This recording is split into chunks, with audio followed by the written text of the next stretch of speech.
We have played Elden Ring Shadow of the Erdtree, and here is exactly what we thought. Shadow of the Erdtree is more Elden Ring in the best way possible. I was certainly expecting the DLC to offer up a challenge, as many of their previous games' most difficult fights have always been in their expansion packs, but I feel like I still underestimated what Shadow of the Erdtree could offer.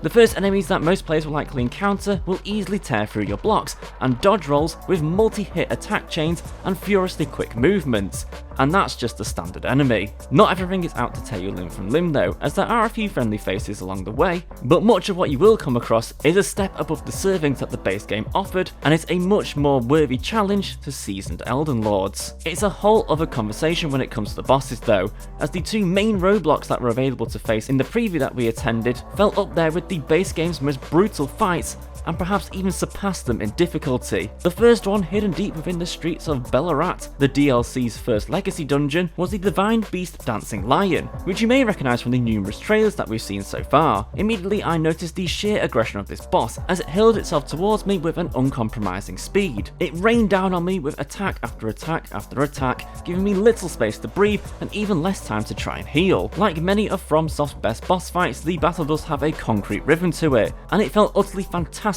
to weave and dodge through its attacks. The second main boss of the preview session was one we haven't seen nor have heard about before, and I'll refrain from revealing their identity not to give you any spoilers here. What I will say though is I was astonished at their name, but that astonishment was quickly wiped clean by the boss's punishing multi-hit attacks, and I quickly realised that this was somehow even more challenging than the aforementioned lion.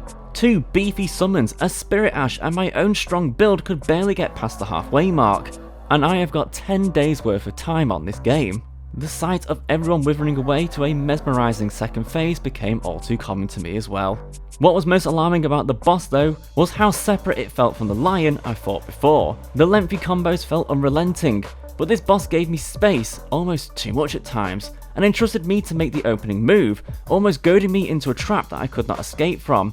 Where the lion possessed the chaos of something like Ludwig, this boss mirrored the patience and dance-like movements of Lady Maria. While previous DLCs would typically only have one main boss beyond this, the potential 8 further challenges made me equally fearful and excited for what FromSoft really have up their sleeve. What those bosses are though, we'll just have to wait and see. One of the aspects that excited me the most was the quality of new weapons and armour that were at my disposal. Due to the nature of the preview, I only had a selection of fully upgraded arms to choose from, but 3 of them in particular caught my attention.